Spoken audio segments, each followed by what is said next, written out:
कल बिहार की नई नवेली एनडीए सरकार का मंत्रिमंडल का विस्तार किया गया और मंत्रिमंडल के विस्तार होते ही भूमिहार जाति की नाराजगी साफ तौर पे सामने देखी जा रही है कि भाजपा की ओर से एक भी भूमिहार कोटे से एक भी भूमिहार को मंत्री नहीं बनाया गया। वहीं दूसरी ओर अगर देखें तो एक भाजपा के 2 नंबर के उप मुख्यमंत्री केवल और केवल विजय सिन्हा को बनाया गया है।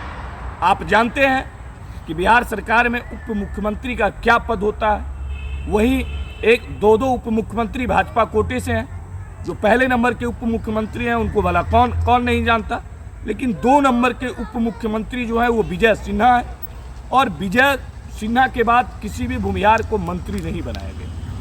वहीं एक नाम जो है कल मंत्रिमंडल विस्तार से पहले काफ़ी चर्चा में था, वो कोई और नहीं बल्कि नवादा जिला की वारसलीगंज विधानसभा की विधायिका अरुणा देवी का नाम काफ़ी चर्चा में था कि उनको भूमिहार कोटे से मंत्रिमंडल में जगह दिया जा रहा है।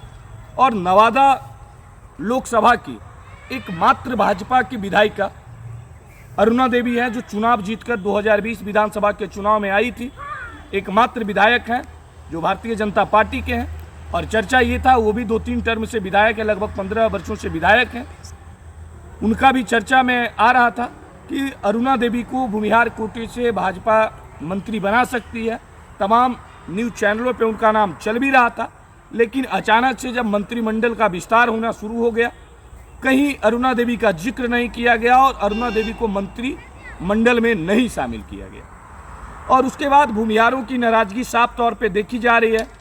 आप समझ सकते हैं कि आने वाले इसी महीने से जो है अप्रैल से लोकसभा का चुनाव है और लोकसभा चुनाव से पहले ठीक जो है आचार संहिता लगने से पहले ठीक मंत्रिमंडल का विस्तार किया गया है और मंत्रिमंडल में भूमिहारों को जगह नहीं देना ये कहीं ना कहीं एक विशेष जाति की नाराजगी है और ये नाराजगी हो ना हो भारतीय जनता पार्टी को महंगा पड़ जाए। इसका खामियाजा आने वाले लोकसभा चुनाव में भारतीय जनता पार्टी को भुगतना पड़े। अरुणा देवी नवादा की एकमात्र विधायिका थी। चर्चा था कि इन्हें भूमिहार कोटे से मंत्री बनाया जा रहा है, लेकिन इन्हें भी मंत्री नहीं बनाया गया, किसी को भी मंत्री नहीं बनाया गया। भूमिहारों की तरफ से लगातार सोशल मीडिया पे पोस्ट डाले जा रहे हैं कि भूमिहार क्या किसी एक पार्टी का बंधुआ मजदूर है? जी नहीं, भूमिहार उसी के साथ है जिसको जहां जो पार्टी भूमिहारों को हक और अधिकार देगा, जो भूमिहारों के लिए बात करेगा, भूमिहार उसी को वोट करेगा। भूमिहार किसी का बंधुआ मजदूर नहीं है।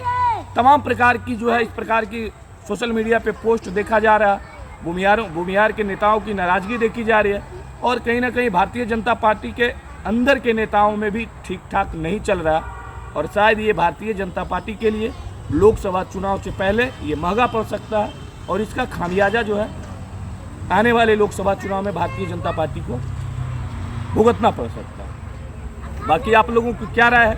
हालांकि नवादा के लोग विशेष तौर पे जो है चाह रहे थे कि नवादा की एक महिला ही सही लेकिन एक विधायक मंत्री भी हो। बहुत दिनों से राजवल्लभ प्रसाद यादव के बाद जो है और आदित्य सिंह के बाद शायद नवादा के किसी विधायक को मंत्री नहीं बनाया गया।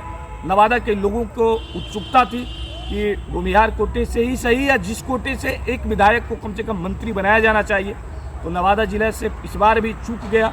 इस बार भी नवादा जिला के एक भी विधायक मंत्रिमंडल में नहीं शामिल किया गया और नवादा के लोग सबसे ज़्यादा अगर किसी पे भरोसा जताए हैं तो वो भारतीय जनता पार्टी पे और भारतीय जनता पार्टी नवादा के लोगों को और ख़ास करके भूमिहारों को ठगने का प्रयास किया है, ऐसा लोगों का अब जो है कहना है।